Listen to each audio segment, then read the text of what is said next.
علماء کے فضائل ہیں، بالکل علماء کی اہمیت ہے، علماء کو درجہ دیا گیا، لیکن یہ کون سے علماء؟ یعنی فرسٹ اسٹیپ تو کچھ لوگ مانتے ہیں کہ بھئی فرسٹ اسٹیپ بالکل قرآن و حدیث سے، چونکہ وہ ثابت ہے اس لیے اس کے انکار کی کوئی ریزن بنتی نہیں ہے ان کے پاس، تو وہ کہتے ہیں کہ یہ تو وہ علماء تھے جو صحابہ میں علماء تھے، جو تابعین میں علماء تھے، جنہوں نے ایک ایک حدیث حاصل کرنے کے لیے اتنے اتنے لمبے سفر کیے۔ یہ تو وہ امام اعظم ابو حنیفہ تھے جو ساری ساری رات عبادت کیا کرتے تھے۔ یہ تو وہ پرانے علماء جنہوں نے اتنی سارے جو ہے دین کی خدمت کی ہے، یہ وہ مراد ہے۔ یہ آج کل کے جو علماء ہیں یہ اس سے مراد نہیں ہے۔ تو گویا وہ فرسٹ اسٹیپ کو مانتے ہیں، اور آگے آ کر یہاں آج کل جو علماء ہیں جو دین کی خدمت میں مصروف ہیں، ان کا ٹوٹلی جو ہے وہ ڈینائی کر دیتے ہیں اور سمجھتے ہیں کہ ان کی کوئی اہمیت نہیں ہے۔ تو کیا یہ اسی طرح یہ ہے؟ دیکھیے اس کی وجہ پتہ کیا ہوتی ہے؟ ایک تو اس کی وجہ یہ ہوتی ہے کہ وہ جو پرانے علماء ہیں نا، یعنی صحابہ، تابعین، ان کے بعد والے، ان میں سے کوئی آ کے آج کے لوگوں کو سمجھا نہیں سکتا۔ جتنے بھی آج کے سیکولرز ہیں یا علماء دشمن ہیں یا علماء پر اعتراض کرنے والے ہیں، چونکہ ان میں سے کوئی آ کے ان کو نہیں سمجھائے گا، تو اس لیے یہ ان سے خوش ہیں کہ بھئی ٹھیک ہے، انہوں نے نہ جا کے سمجھانا ہے اور نہ ہم سے انہوں نے بات کرنی ہے، تو ان سے خوش ہیں یہ۔ اور آج کے جو ان کے برے اعمال کے اوپر انگلی اٹھاتے ہیں اور اس کے خلاف جو ہے وہ جہاد کرتے ہیں اور اس پر کلام کرتے ہیں، وہ ان کو برے لگتے ہیں۔ تو ویسے تو ریزن یہی ہوتا ہے، ورنہ جو باتیں آج کے علماء کرتے ہیں، کیا یہی باتیں پرانے علماء نے نہیں کی ہوئی؟ آج ہم کہتے ہیں موسیقی کے بارے میں ہم کلام کرتے ہیں نا کہ بھی موسیقی جو ہے وہ یہ گانا بجانا یہ حرام ہے، بے پردگی حرام ہے، سود حرام ہے، تو کیا صحابہ کرام اسے حلال کہتے تھے؟ کیا تابعین تبع تابعین اسے حلال کہتے تھے؟ وہ بھی تو اسے حرام کہتے تھے۔ لیکن چونکہ ان کی تو کسی بات کو کسی انداز میں پیش کر سکتے، کسی بات کو کسی انداز میں پیش کر سکتے ہیں، لیکن آج کے علماء کی بات کو گھمانے کی کوشش کریں، وہ خود بول دیں گے بھائی صاحب میری یہ مراد یہ نہیں ہے، میری وہی مراد ہے جو اصل الفاظ کا مطلب ہے۔ تو چونکہ یہ آج کے علماء جو اس طرح کے لوگوں کے جو مزے ہیں، مستیاں ہیں اور جو خر مستیاں ہیں اس کی راہ میں رکاوٹ بنتے ہیں، تو اس لیے آج کے علماء کو جو ہے وہ فضائل کا مصداق قرار نہیں دیتے اور پرانوں کے بارے میں جو ہے نا وہ بات کر کے فارغ ہو جاتے ہیں۔ اب اپنی طرف سے ساری آیتیں حدیثیں بھی مان لی اور اپنا دل بھی راضی کر لیا اور آج کے علماء کی نفی بھی کر دی، ایک بات۔ دوسری بات یہ ہے،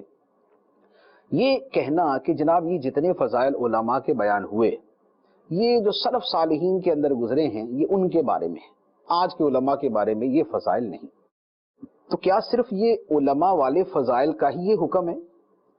یا اور بھی بہت ساری چیزوں کے فضائل بیان کیے گئے ہیں؟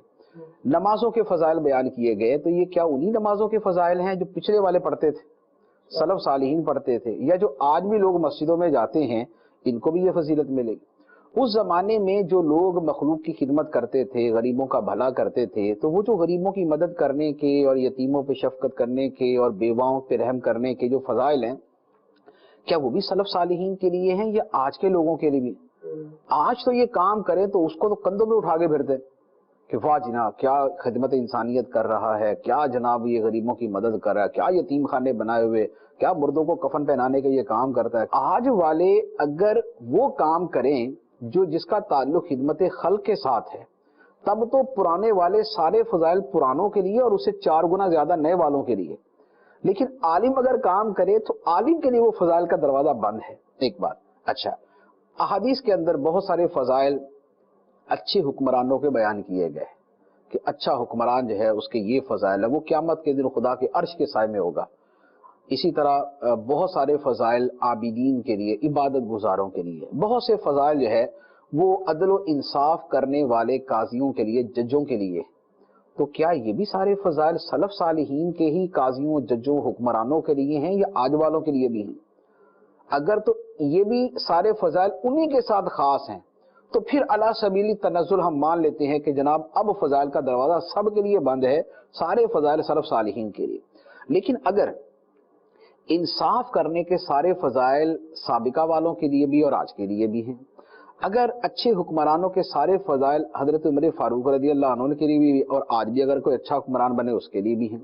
اگر خدمت خلق کے سارے فضائل سلف صالحین کے لیے بھی ہیں اور آج کے لیے بھی ہیں، تو پھر کیا وجہ ہے کہ جو علم پڑھ کے عالم بننے کے فضائل ہیں وہ صرف سلف صالحین کے لیے اور آج کے لیے نہیں؟ وجہ فرق کیا ہے؟ تو یہ صرف وہی ہے کہ آپ کی جس سے آپ کی لگتی ہے یا جو آپ کے دل میں چیز نہیں آتی وہاں پر آپ نے فرق کر دیا تو یہ وہ چیز ہے کہ آپ نے افتؤمنون ببعض الکتاب وتکفرون ببعض، جو بنی اسرائیل کے یہودی کرتے تھے کہ